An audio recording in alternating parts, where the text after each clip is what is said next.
Eu saúdo a todos em nome de Jesus. Colocar de pé só por alguns instantes.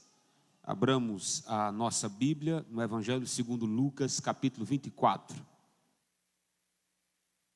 Evangelho segundo escreveu Lucas, capítulo 24, a partir do versículo de número 13.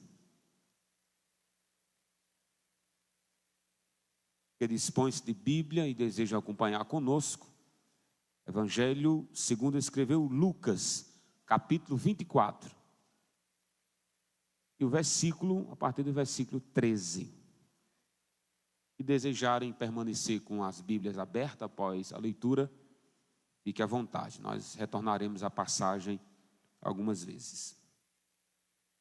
Diz assim o livro santo: naquele mesmo dia, 2 dos discípulos estavam indo para uma aldeia chamada Emaús, que ficava a uns 10 quilômetros de Jerusalém. E iam conversando a respeito de tudo o que tinha acontecido. Enquanto conversavam e discutiam, o próprio Jesus se aproximou e ia com eles. Porém, os olhos deles estavam como que impedidos de o reconhecer. Com Raimundo Jares.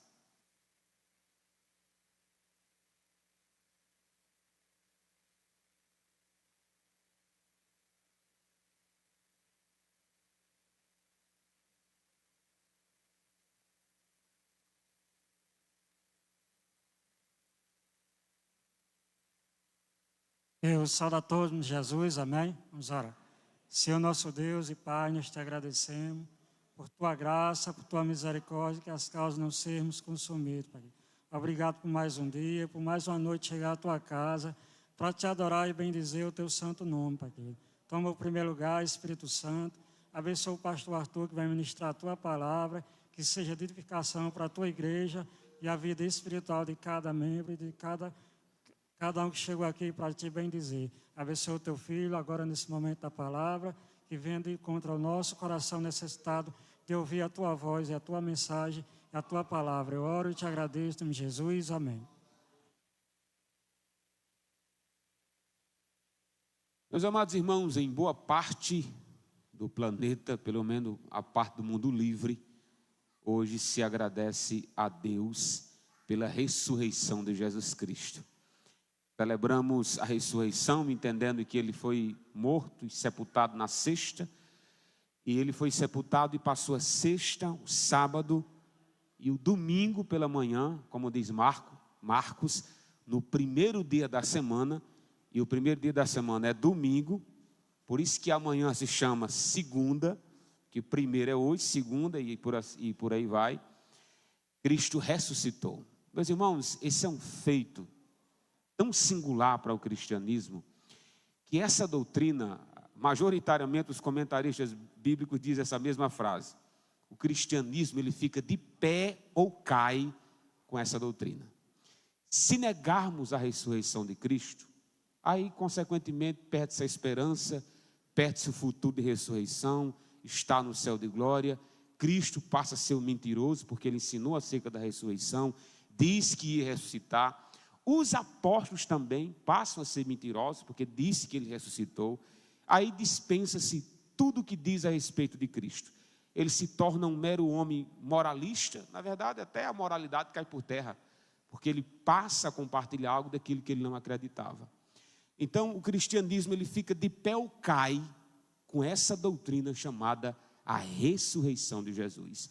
E, meus irmãos, eu creio que eu estou diante de um público que majoritariamente crê, talvez até em sua totalidade, crê na ressurreição de Cristo, e não tem nem o que discutir. Mas o extraordinário é a evidência que nós podemos ter, de maneira pessoal, da ressurreição de Cristo. Eu inicio a minha mensagem, antes de expor o texto que separamos aqui, de Lucas 24, com um testemunho que eu ouvi do pastor João Bosco de Lima. Hoje ele está na cidade de Pau dos Ferros, muito conhecido e querido por cada um de nós. Ele conta-nos, pelo menos ele me contou, que ele estava dando assistência, um trabalho evangelístico, numa comunidade muito próxima daqui, chamado Juazeiro. Agora eu não lembro se é Juazeiro 1 ou 2, Eu sei que tem esses dois, sei que é Juazeiro. E ele semanalmente ia evangelizar aquela comunidade. Até que certo dia ele soube que um homem compartilhou com ele o seguinte testemunho. Ele estava com crise na sua família, esse homem, e não só crise financeira, mas ele estava também com a crise conjugal. O casamento estava próximo a acabar. E como se não bastasse isso, as esperanças de restaurar a sua família, as esperanças de quitar as dívidas que tinham, eram nulas, eram zeros. E ele chegou à seguinte conclusão: eu vou tirar a minha vida. Eu não tenho como reaver a minha família. Eu não tenho como reaver as dívidas que tenho. Eu vou dar cabo da minha vida. E certa noite, ele pegou uma corda e saiu para o mato, no sítio de Juazeiro. Subiu numa árvore e ele disse que olhou para o céu estrelado como se fosse a última vez que ia contemplar a imensidão do céu. E ele disse a seguinte frase olhando para o céu: se existe um Deus no céu, me ajude. Naquela mesma noite e hora, ele ouviu a seguinte voz: procure um crente que passa todos os dias na frente da sua casa, que ele tem o que você precisa. Ele imediatamente soltou a corda, foi-se embora para casa e passou a noite em claro. Quando foi pela manhã, ele sabia que um crente passava todo dia na porta da sua casa. E esse crente era o pastor João Bosco de Lima. João Bosco disse que passando de bicicleta e viu um homem correndo disparado atrás dele. Ele disse: pronto, é agora. O que esse homem quer, meu Deus? E o homem disse: por favor, pare que eu tenho uma conversa para ter com você. Aí João Bosco disse: pois não, eu sou todo ouvidos. Aí ele contou exatamente o que eu disse. Ele ia tirar a sua vida porque não tinha esperança nenhuma. Mas disse que se existisse um Deus no céu, tirasse ele daquela situação e que a paz e a esperança voltasse para a vida dele. E ele disse que você tinha o que eu preciso. Aí João Bosco disse: tenho não só o que você precisa, mas o que todo mundo precisa, é Jesus Cristo de Nazaré. João Bosco evangelizou aquele homem, falou de Cristo para ele, que Cristo ia dar força, ia restaurar a sua família, de que em Jesus ele podia ser restaurado e tornar-se um homem de Deus. Aquele homem creu em Jesus Cristo, arrependeu-se dos seus pecados, teve a sua família restaurada, as contas foram quitadas e nunca mais pensou em suicídio. Essa história só é possível ser verdadeira se Jesus Cristo realmente ressuscitou. Se Cristo realmente está vivo, patente, aonde nós podemos ouvir a sua voz, sentir a sua presença, sermos tocados por Ele, transformados por Ele. A mudança que existe em minha vida e na sua só é possível se esse Jesus de Nazaré, ao terceiro dia, Ele ressuscitou. E por isso, irmãos, que nós temos plena certeza de que Ele realmente esteve morto, mas agora está vivo, habita no meio da sua igreja. Podemos sentir a sua presença, podemos ouvir a sua voz, a transformação que Ele tem na vida de milhões e milhões de pessoas, porque realmente Ele está vivo. O texto que lemos fala sobre uma história de alguém que duvidou disso que eu estou dizendo.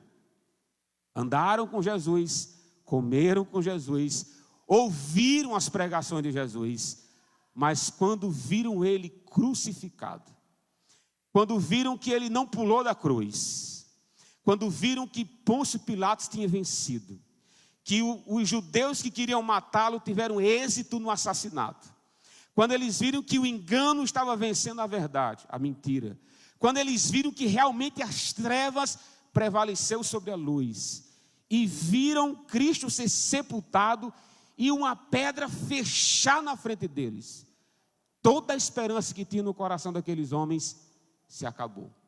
Eles entenderam de que Cristo só ia vencer se sentasse no trono de Davi e destronasse os romanos. Eles colocaram isso na cabeça e não tinha quem tirasse. Mas eu quero nessa noite tentar com vocês começar da incredulidade e terminarmos com a fé. Se você está com a sua Bíblia aberta, acompanhe comigo como foi que esses homens saíram da incredulidade para a verdadeira fé. Eu já li para vocês de que eles estavam indo no caminho de Emaús, quando Jesus se aproxima deles, mas eles não o reconheceram, não identificaram. Mas agora, Jesus quer que eles coloquem para fora toda a tristeza que estava no coração deles. Eu não digo nem tristeza, é quase como indignação.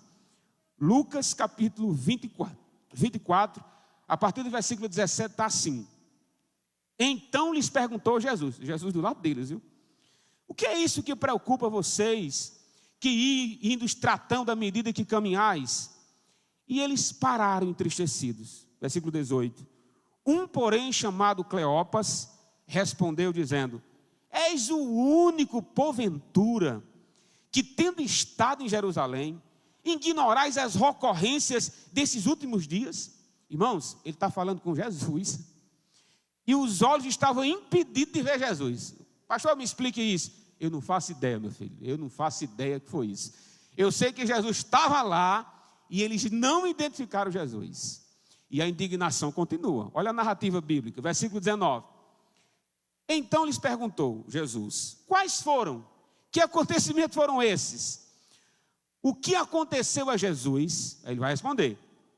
O que aconteceu a Jesus, o Nazareno, que era um varão profeta, poderoso em obras e palavras, diante de Deus e de todo o povo.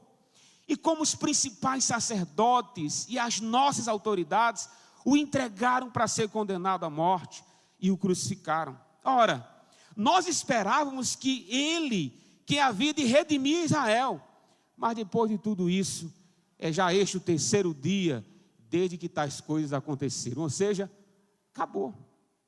Toda esperança que a gente depositou nesse tal de Jesus aí, a gente botou uma fé, rapaz, nesse Jesus. Olha, a gente estava crendo que ele ia remir Israel.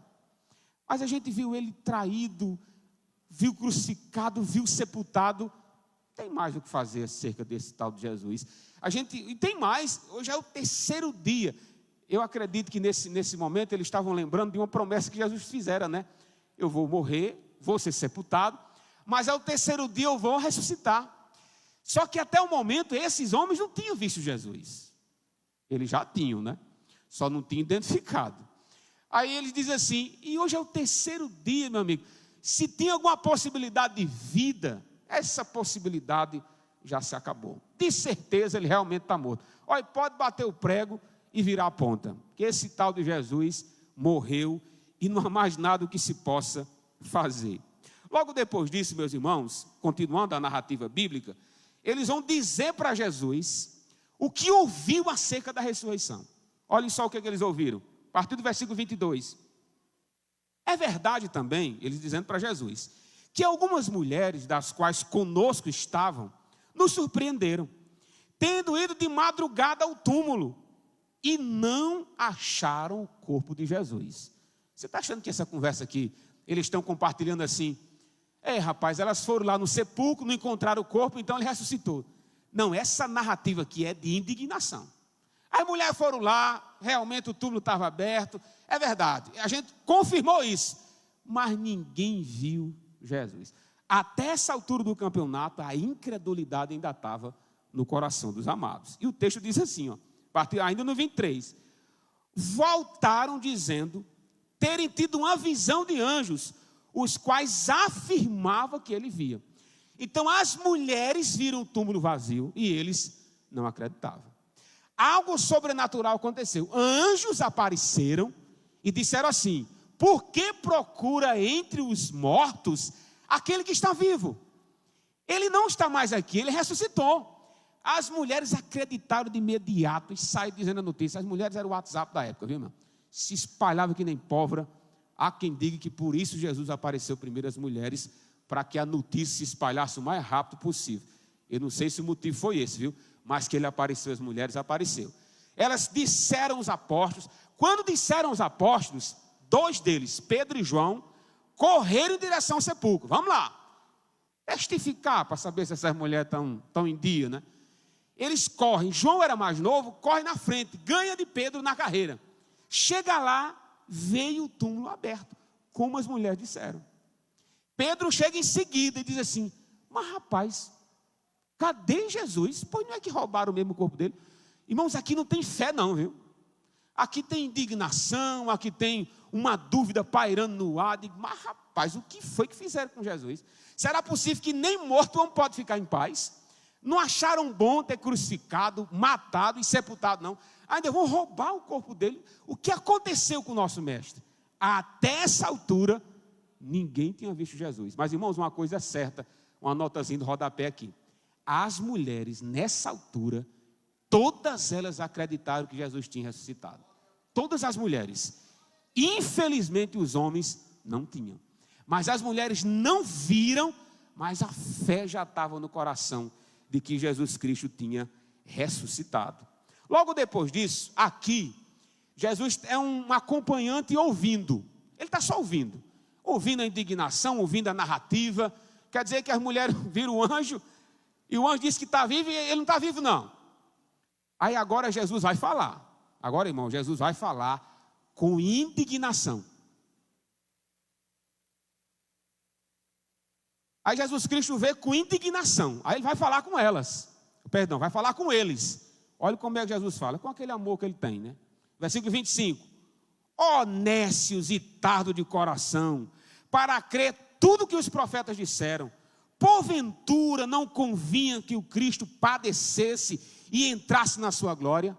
Jesus começa a narrar a Bíblia para eles, apresentando a doutrina central do Evangelho. Que o rei precisava sofrer, que o rei precisava morrer, que o rei precisava ser sepultado. E por isso Jesus começa dizendo assim, nécios e tardios de entendimento. Ou seja, Jesus está diante de homens incrédulos, que não acreditou em uma palavra que ele tinha dito.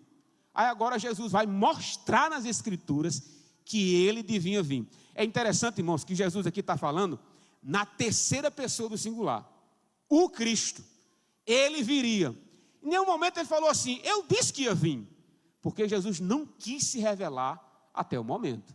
Continuando a narrativa bíblica, aí agora ele vai pregar a Bíblia, de Moisés até o final da Bíblia. Versículo 27 diz, começando por Moisés, discorrendo por todos os profetas, expunha-lhes o que a seu respeito constava em todas as Escrituras.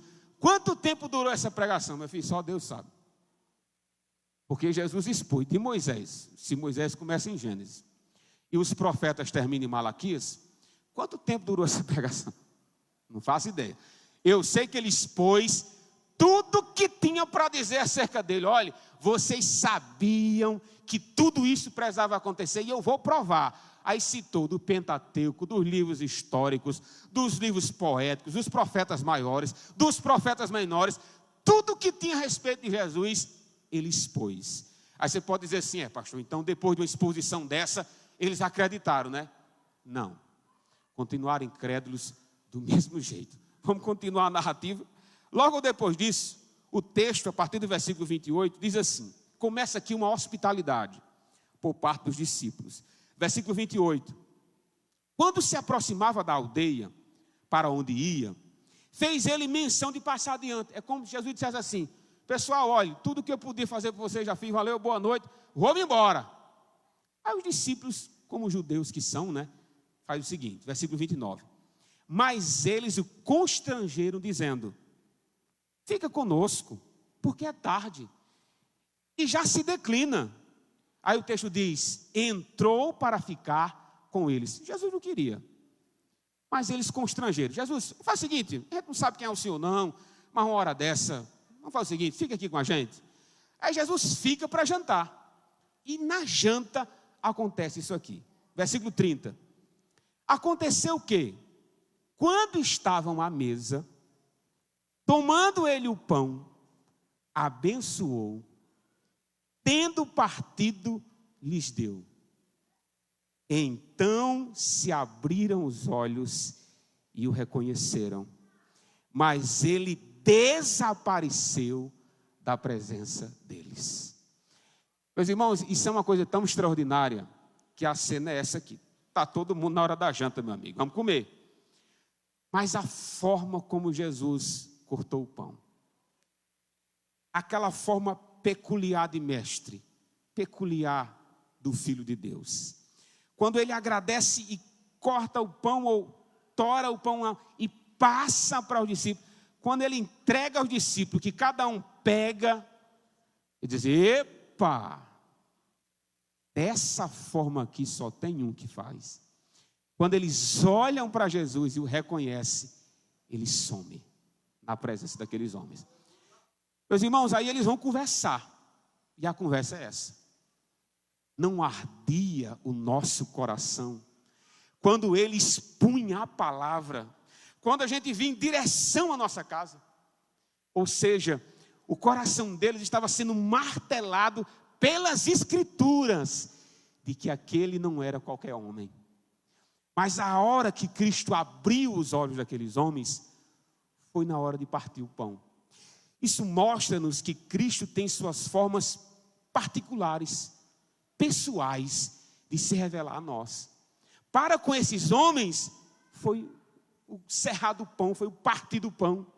Para outras, as mulheres, foi só através do anjo, ele ressuscitou, foi suficiente.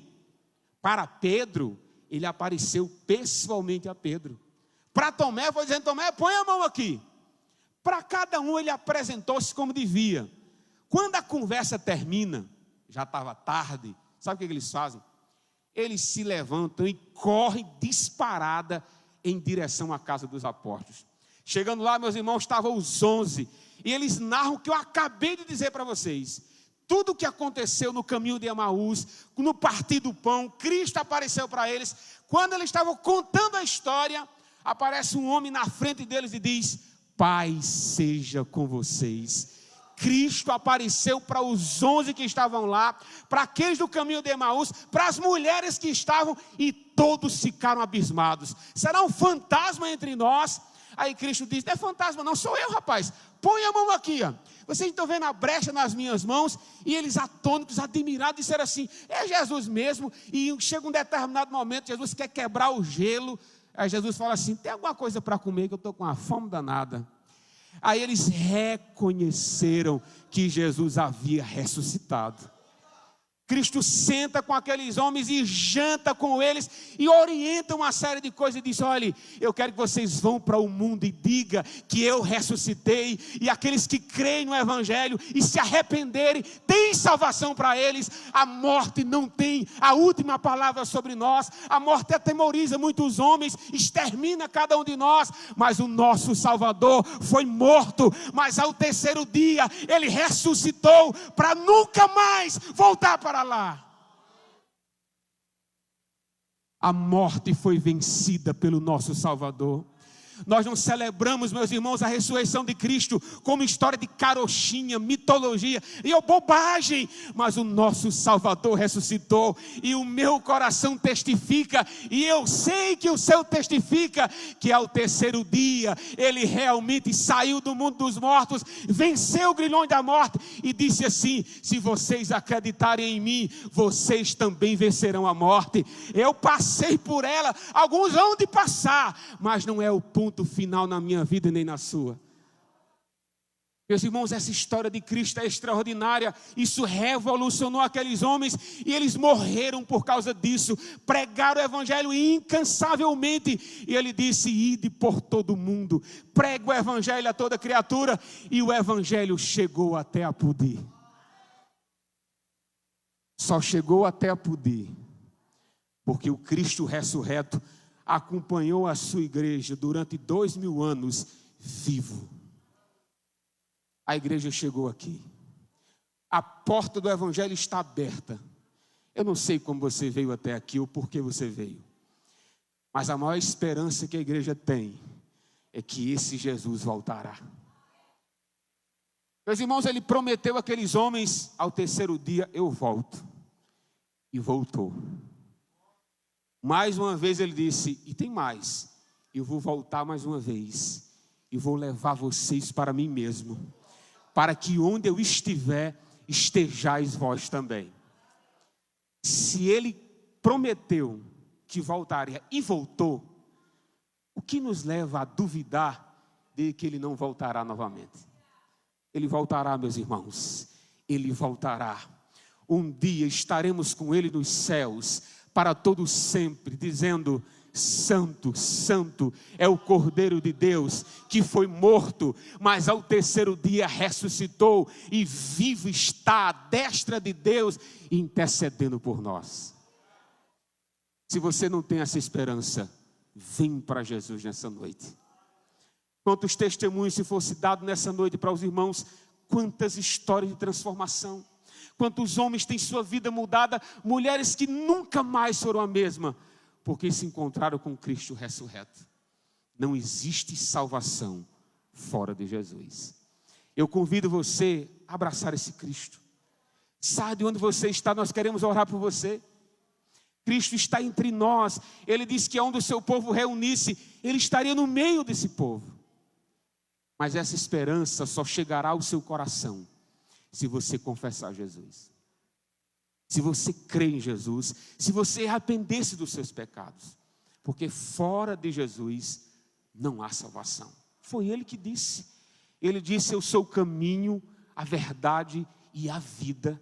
E ninguém vem ao Pai senão por mim. Foi Ele que disse. Ele é unilateral no que diz respeito à salvação. Se não tem ninguém para Jesus, que Deus lhe abençoe. Ele conceda uma nova oportunidade. Em nome de Jesus. Amém.